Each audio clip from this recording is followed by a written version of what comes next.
Welcome to ஃபின்எடு Tamil. இந்த வீடியோவில் 2025 top 3 financial changes என்னென்னு பார்க்க போகிறோம். நீங்கள் சேலரி வாங்குறவராக இருந்தால் கடைசி வரைக்கும் வீடியோவை பாருங்கள். உங்களுக்கு போனஸாக 4வது ஃபினான்ஷியல் சேஞ்சை சொல்கிறேன். அது ரொம்பவே உங்களுக்கு யூஸ்ஃபுல்லாக இருக்கும்.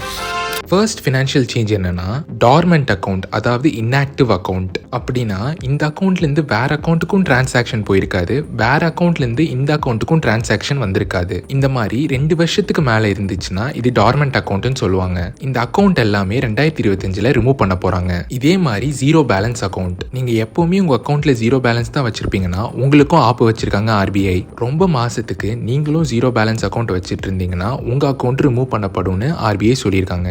செகண்ட் ஃபினான்ஷியல் சேஞ்ச் என்னன்னா எல்லா பேங்கையும் கிரெடிட் ஸ்கோர்ஸை டக்குன்னு அப்டேட் பண்ண சொல்லியிருக்காங்க ஆர்பிஐ. ஃபர்ஸ்ட் எல்லாம் நம்மளோட கிரெடிட் ஸ்கோர்ஸ் மந்த் எண்ட்ல தான் அப்டேட் ஆகும். இந்த வருஷத்துலேருந்து எல்லா மாசமும் 15ஆம் தேதி அப்டேட் பண்ணணும். இல்லைனா எவ்வளோ ஃப்ரீக்வெண்ட்டாக அப்டேட் பண்ண முடியுமோ அவ்வளோ ஃப்ரீக்வெண்ட்டாக அப்டேட் பண்ண சொல்லியிருக்காங்க ஆர்பிஐ. இதனால லோன் வாங்குற ப்ராசஸ் ஈஸியாக இருக்கணுன்றக்காக தான் இந்த ரூலை கொண்டு வந்திருக்காங்க ஆர்பிஐ. 3வது ஃபினான்ஷியல் சேஞ்ச் என்னன்னா உங்களோட ஃபிக்ஸ்டு டெபாசிட்டை பிரைவேட் ஃபினான்ஸ்ல போட்டிருந்தீங்கன்னா மெச்சூரிட்டி டேட்டுக்கு முன்னாடியே நம்ம 10,000 வித்ட்ரா பண்ணாலுமே நம்மளுக்கு இன்ட்ரெஸ்ட் வராது. பெரிய அமௌண்ட்டாக போட்டிருந்தீங்கன்னா அதிலிருந்து 50% நம்ம வித்ட்ரா பண்ணிக்க முடியும். அந்த 50% 5 லட்ச ரூபாக்குள்ள இருக்கணும். எக்ஸாம்பிளுக்கு நீங்க 20 லட்ச ரூபா ஒரு எஃப்டியில் போட்டு வச்சிருக்கீங்கன்னா அதுல 50% 10 லட்சம். அந்த 10 லட்சத்தையுமே நீங்க அப்படியே வித்ட்ரா பண்ண முடியாது. பெரிய அமௌண்ட்டுக்கு மேக்ஸிமம் 5 லட்சம் தான் வித்ட்ரா பண்ண முடியும். சரி, நான் 5 லட்ச ரூபா தான் எஃப்டியே போட்டிருக்கேன், அப்போ மேக்ஸிமம் 5 லட்ச ரூபா வித்ட்ரா பண்ணலாம்ல மெச்சூரிட்டிக்கு முன்னாடி அப்படின்னு கேட்டீங்கன்னா அதான் இல்ல. இந்த கேஸ்ல 50% ரூல் தான் அப்ளை ஆகும். சிம்பிளா சொல்லணும்னா 5 லட்ச ரூபா இல்லைன்னா நீங்க போட்ட அமௌண்ட்ல இருந்து 50% எது கம்மியா இருக்கோ அதை கொடுத்துருவாங்க.